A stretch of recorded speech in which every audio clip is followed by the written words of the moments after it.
I'm Ray Baptist, and you're watching Belizean Legends. I'm Carol Brown, and you are watching Belizean Legends.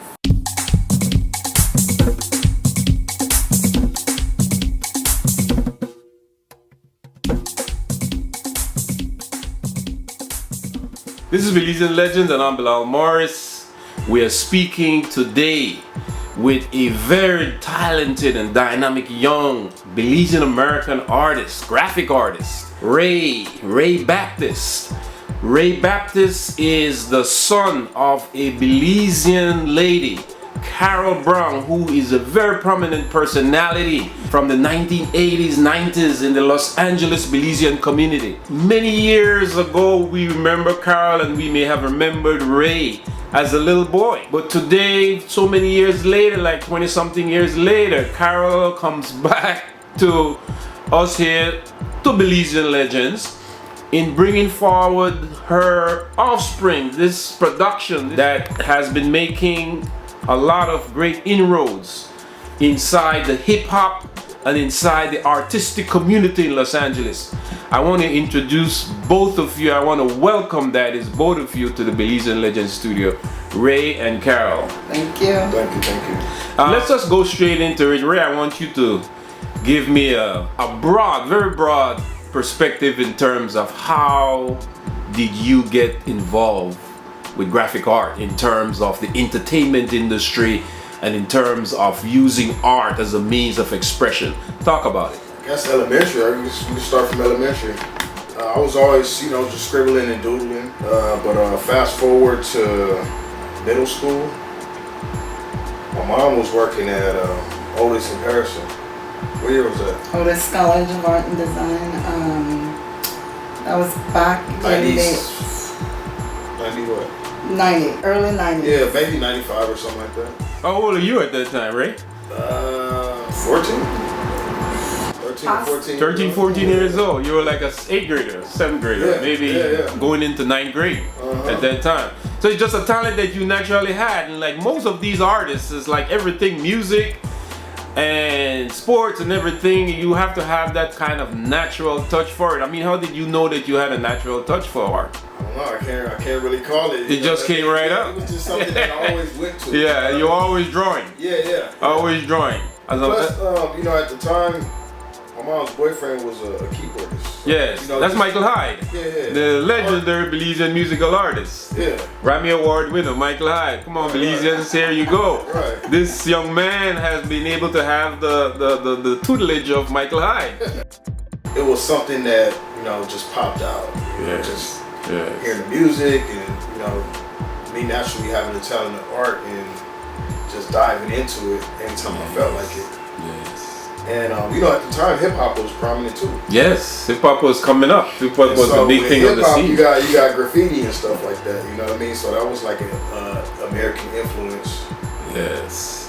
And so, with my mom working at Otis in Harrison, I was able to take classes up there for free. Just, dive into different sessions and, Very much. So you had the influence around you. You had a musician that you grew up with that was you were able to hear music, and in terms of helping you to express yourself as an artist. Definitely. And then where your mom worked, you also were in an environment that fostered that artistic kind of talent. Yeah. That's very good. I mean, most of these things is that we don't know where we get them from, but then it's also reflect our background. Where is it that we came from? We were able to. Right. Yeah, Carol, I want to come to you very briefly here and sort of shed some light on Ray's great artistic talent that he just picked up naturally, but we know that that was fostered through a background that you placed him in. Talk about how you noticed that he had this kind of talent. I don't know. I think I started noticing when he was, I think one day he was doing something at home, and then he was in school at the time doing these art. He was painting at school, doing murals at, what school? Murals? That was on the wall. Wow. I mean, that was later on in high school. Yeah, that was later in high school. Yeah, losing my teacher, she She was in charge of this art project for the building that she taught in. So you started there doing murals at Lusinger. I mean, well, actually, prior to that. Yeah, it came from. All right, so I went to a gifted magnet program in El Sereno. Wow, that is so good. Yeah, and so good. when I was going to school there, they had this opportunity to go to Cal State Dominguez. Yes. To they had like an art fair or something like that. Yeah. I went over there and did that, and then after I left middle school, I went to LA High, and that's where I really got an eye opener to graffiti art. You know, just hanging around friends, and me naturally having an art background, I gravitated towards the graffiti art and having hip hop in my Yes, coming up hearing hip hop and like you said, being around a musician that was doing a lot of music. Yeah, that just naturally came out. Yeah. It just naturally came out. Going back to you, Carl, and I got a question I really need to go back to Ray with, as he mentioned LA High, but I want to come back to you in terms of what you were saying. You noticed this talent that was developing in your son through by just naturally watching him. But how else did you notice it? I think he started talking about it, and at the time, as he said, I was working for Otis College of Art and Design, and so I told him, I said, well, why don't you come to the school, take some classes here? And he started taking classes at Otis. Yeah, you pushed him. Where it really started, probably really developing. He really got an eye opener on a larger scale to see how the art is going and what people are doing. So yes. Wow. So what you see there, Carol, is the typical Belizean parent. I see Charlene Rennie sat where you are. I see Annabelle Newsom sat where you are, and they said the same thing, that they were able to take a vested interest into their child's talent, may it be academic or artistic or whatever, and encourage it. And that's what you did, right? Yes. Yeah, that's what you did.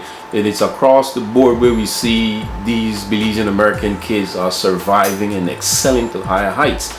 Ray talks about the fact that he was in a magnet program. Were you the one that identified that and put him in there? No, the school actually did. They tested him and realized that he was actually smarter than just the normal kids his age. Yeah, because I teach in magnet right now at John Muir, so that rang a bell. Yes. Yeah. And it's funny because this years later he has a daughter and she got into the magnet program as well, and I was like, oh, okay. He passed that right on. Yes. It becomes a snowball effect, a dynamo effect, so to speak.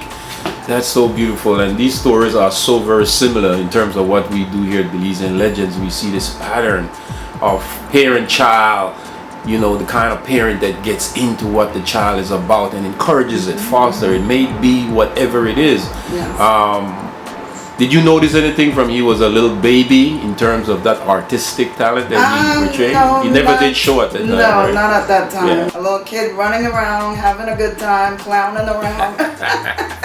Yes. Ray, I want to come back to you in terms of that LA High thing, and you talk about there was where your graffiti art influence. Did Latinos had an effect on you? Because I that automatically come. They do a lot of graphic art. They do. Yeah. They do. All these big murals you see on the freeways and East LA, you go up there. Say, how did they influence you? I mean, on my grandmother's street, there was a lot of Hispanics there. You know what I mean? So now that I'm looking back on it, I'm like, okay, Belizeans and Hispanics got a relationship. You know what I mean? Yes. It's Central American. There you go. Very much. And so I never knew Connection. why I connected with Hispanics. Yes. Now that I look at it as I'm older, I'm like, okay, it makes sense. Yeah. But at that time in high school, like Hispanics and graffiti was like synonymous. You know what I mean? It was like, they were like the main people that you knew for doing graffiti art. So I naturally had a connection, you know, with the Hispanics in high school. So it wasn't a hard thing because of the street where I stayed on, or just visiting my grandmother's house and there being a lot of Hispanics over there. So it wasn't an issue for me, and they accepted me, you know, arms open. So automatically. But how did they have you to develop your own unique style? Did they had anything to do with that, or you developed that on your own? I'll say it's a mixture of both. Yeah. You know, it was, you know, in every crew it's like one major person that sticks out. Yes. My friend at the time, he was like the guy that everybody pretty much looked up to, you know, when it came down to graffiti, because he was just out there, and you know, his name was all over the place, and he wasn't scared. Yeah. You know? Yes. So his name is Air. He passed away. He committed suicide. Whoa. Like 10 years ago. Oh, sad to hear, man. Yeah. But he was like that dude, you know. He was good though. He was like the Tupac of graffiti. The great talents, we don't know sometimes they're troubled. You see these rock and roll artists, how they take their lives. Yes. Talk about that, Ray. I mean, that's where the blessings come from, though. Sometimes it comes from like those bad situations, you know what I mean? Yeah. Because you got like Tupac who was going through like all these struggles and all this stuff like that. But he never did kill himself. No, he didn't. Yeah. But you know, he still was going through personal issues or whatever the case may be. You know. Yeah. You know, growing up troubled and just going through the hardships, which bring forth, you know, these influences to other people. You know? Do you experience that kind of thing? Because looking through the eyes of an artist like that, people can't understand it. Right. I mean, some of them were well off. There was no problem. I remember reading about it. I mean, as a great artist that you are, and in terms of being involved in this kind of artistic community, in terms of the entertainment industry and expressing art that a lot of people may not necessarily understand. What do you think goes in the mind of an artist that sometimes they become so troubled in the heart? I mean, it could vary. I would say like, you know, maybe political issues. If they just awoken, you know, as an individual, they pay attention to a lot of the things that's going on in the world. You know, maybe the wars, the drug crimes, or poverty, stuff like that. They start to implement that stuff into the art, and you know, it take an effect on them too at the same time. You know, if they feel a certain way about it and they're passionate about it, then you know, it can really get to them. You know? I don't really express that much into, you know, the bad parts. You know, and you can see a lot of darkness a lot of times in some of these art. I mean, you life, can see a lot of darkness. Me personally, in life, I see a lot of, but I try to push a lot of positivity through my art and just, you know, my positive influences and experiences. Very nice. You know, just with the hip hop stuff, you know, it's a lot of fortunate situations that came out of hip hop. You got billionaires, you got, you know, people feeding their families off of music and, you know, just the culture. But I like that you saw. I like your outlook in terms of you look at the bright side of art. You bring art alive. I saw the stuff that you were doing there when you appeared on A Wayk Op Lyke Dis and Lorna showing the work that it's like, wow, man, this you could see the aliveness in the art. They are vibrant, you know. It's not sad, it's not dark, it's just in your face and nice and, you know, futuristic. You know? Well, not to say that you might not ever see it. Yeah, but I know you have something like that too, right? Yeah, because is it mood too, Ray? Yeah. Is it how you're feeling that day when you? I think that's what art is. It's a feeling. How you're feeling that day. That day you might be feeling a certain. It's just like if you know, a singer-songwriter write music or a producer makes a beat, they go based on the way they feel, and you know that's what resonates. Brings it through. Art is just like music, is a feeling. Right. It's a feeling. Kind of want to come back to you again in terms of as this young man grew into the artist that he start carving over himself, and you know automatically that that's what he wanted to do. How were you able to have him to juggle the academic part along with the artistic part? Getting homeworks and stuff. He was in a magnet program. Well, I think after he got to high school, you know, I think it wasn't like, even though he's bright and smart and, you know, he had all this talent, it was a thing of, I just don't want to be in school anymore. I have other things on my mind. Yeah, and the more he kept saying, well, you know, he started doing art, and the more I see how committed he was, I didn't push it too hard on the education side too much because I knew that's where he was going. You let him be. You let him be. Yes, I knew that's where he was going, and he stuck with it, and he started doing the T-shirts and designing T-shirts and got his website up, and I knew he was kind of serious about this. Yes. So, yeah, I think he's really committed to like I that, right? decide. Yeah, you saw it. Were you like that, right? Did those come up in your mind? Yeah. Well, I think 90% of people in school don't want to be in school. Yeah, indeed. Even if you're in college, it don't matter. Yes, you could be at USC or UCLA, it don't matter. Yeah. I worked at USC for about 12 years. Yeah. And everybody, the undergrads that graduate, I'm like, what you gonna do next? You coming from a $30,000 semester at school, and They don't know. I'm undecided. I'm just doing it because my parents want me to come. They're paying for it. So it's not really about the school. It's about what you're passionate about. If you follow your passion, it'll lead you in the direction that you're destined for. I also think that the schooling is good just to train your mind and keep you in the zone. Keep you in the zone of the field. There you go. You know what I mean? Like if you if you in art and you go into art school, it's good to just condition your mind. You know what I mean? To always be on that path and stay focused. It broadens your whole perspective beyond your artistic talent or whichever talent you have. Those extra teens just make you into a sort of a Renaissance personality. That you can travel the world and be able to connect on a broader perspective in terms, I think that's what you're talking about. I think,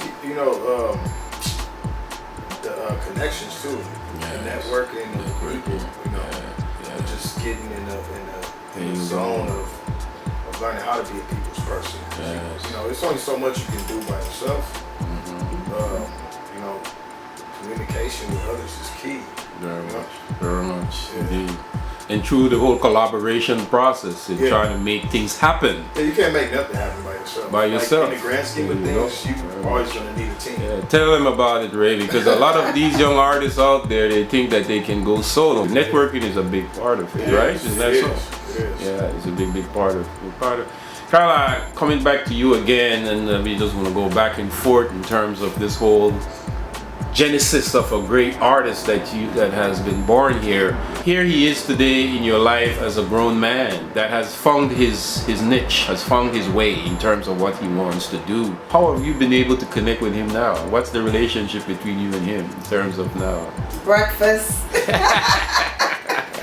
Sunday morning breakfast. That's how I connect with my older sons. Very much. Always taking them out. Hey, come on, let's get together. And Ray is the youngest of the three? He's the second. Second youngest. Yes.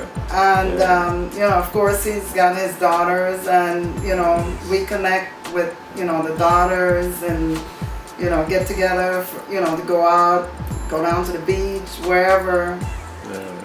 So that's how we connect. Very nice. So I keep that relationship going, with them. Through just checking in and. The never-ending thing. You don't cut off your relationship, your umbilical cord to your children, or child to mother, or mother to child, parent to child. It's an ongoing process, right? Absolutely. Keeping the family together and. Having that connection. Very much so. I'm always, calling them and say, hey, come on, let's go. We're all going to breakfast. Yes. You talk about a very valuable thing that keeps the family unit together, because that's a very important thing. How have your siblings, your sister's mother, if they're alive, or your parents or your surroundings, how have they been able to contribute to his development? Aunties, they've uncles. been a big part of their life. My mom, she passed away years ago now, about 6 years now, and she was a big influence in my son's life. And they loved her. So Yeah, you know, we just keep it going, you know, keep the family, trying to keep the family traditions going, like my mom used to do, and gatherings, you know, and so forth. A whole page from Soul Food right there. Yeah.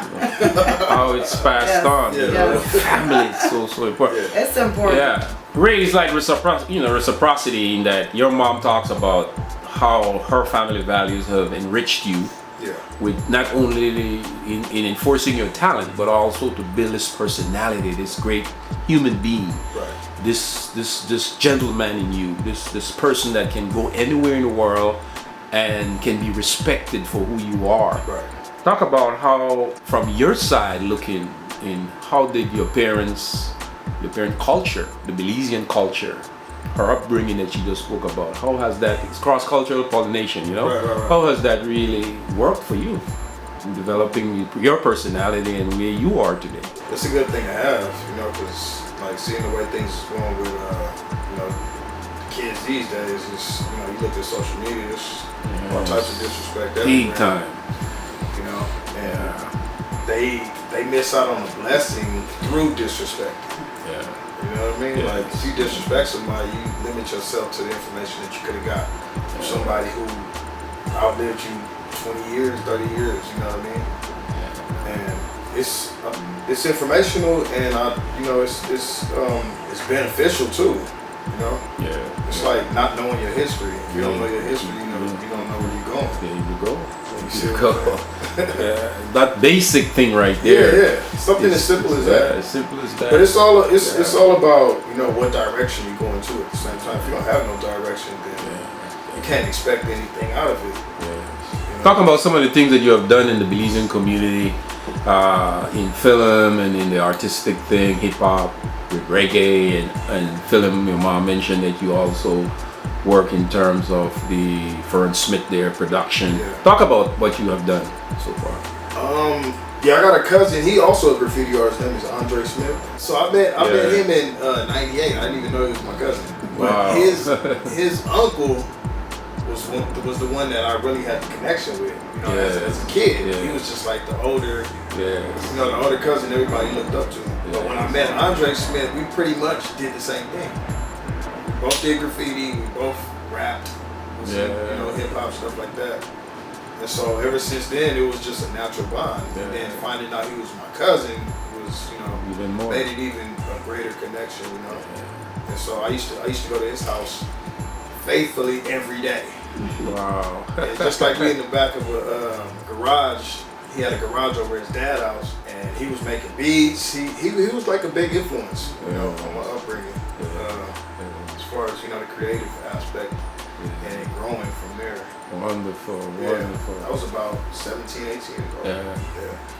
When we hear all these things, Carl and Ray, we hear the organic, that very organic thing of family, how cross-cultural pollination works, and child to parent, parent to child, cultures to cultures. Ray influenced by Latino or Hispanic Mexican artists, collaboration, so organic, you know. It's such a beautiful thing. It's a very exciting thing for me because I've been through the same kind of path. And one of the main things, as Ray you talk about, is the artistic part.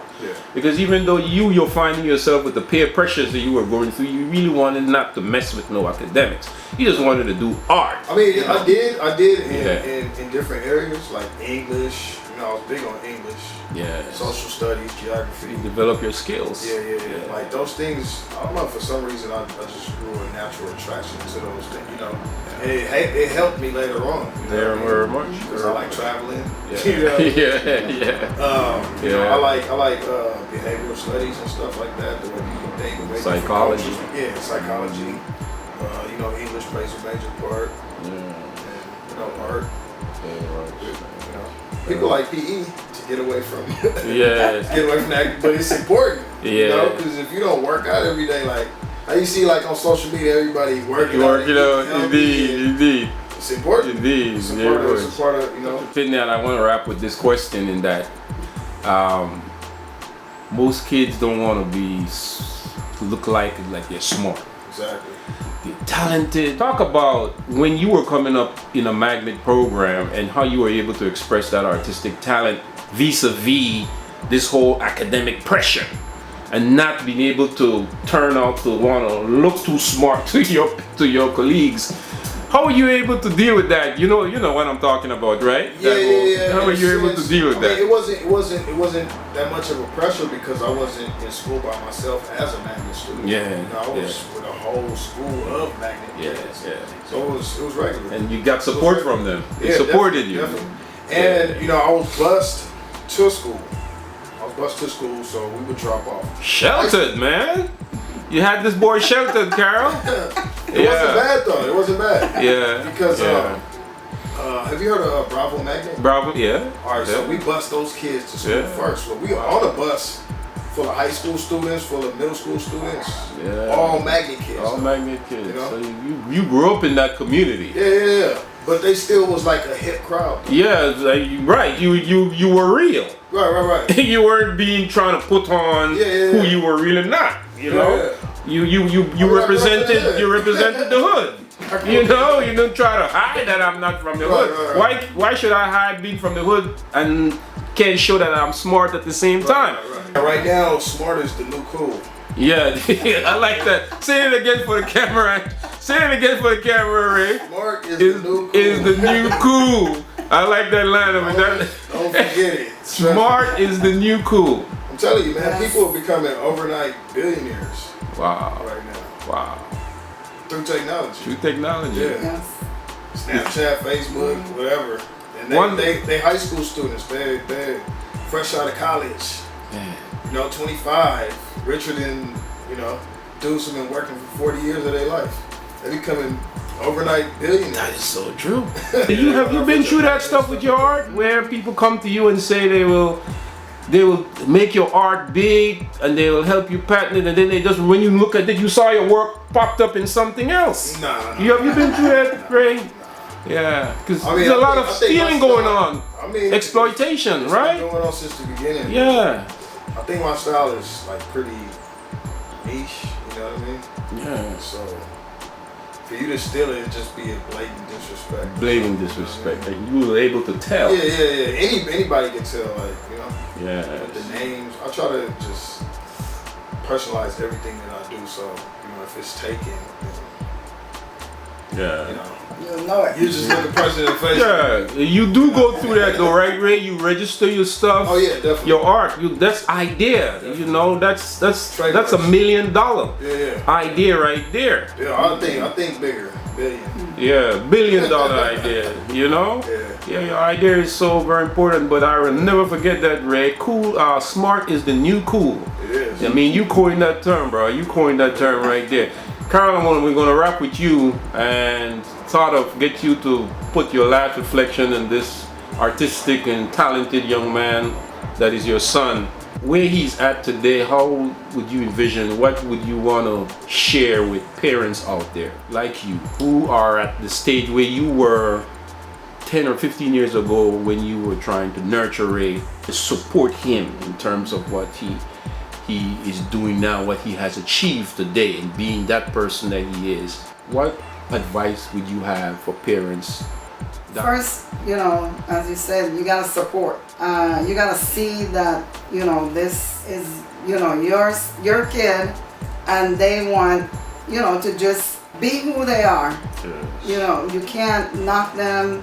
If they don't want to work and they want to do art, you gotta support, because the more and more I look at his art, I'm like, this boy has something there, and I just gotta be a part of it.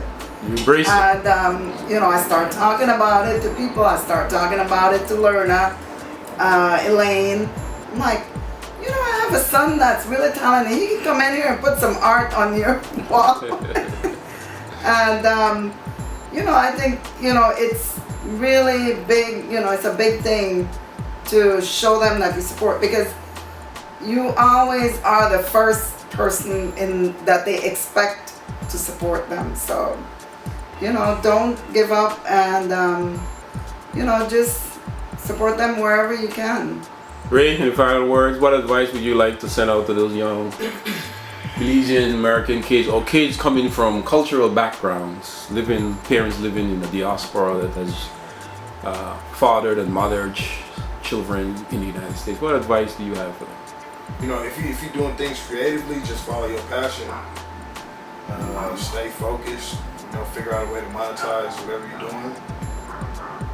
You said a great word there, monetize. Yeah, because very important. you can't eat the artwork. In quotes, put in your quotes, bro. Yeah. Monetize. You got to get paid for your work. Definitely. And really, they're not paying artists for their work, what they're supposed to get for their work. Yes. We getting paid. You make sure you get paid. Definitely. Very good message to leave right there.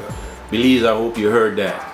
Ray Baptist, outstanding Belizean-American artist, and his mother, Carl Brown, live with us here in the Belizean Legends studios. This is Belizean Legends, and I'm Bilal Morris. Thank you for watching this incredible interview.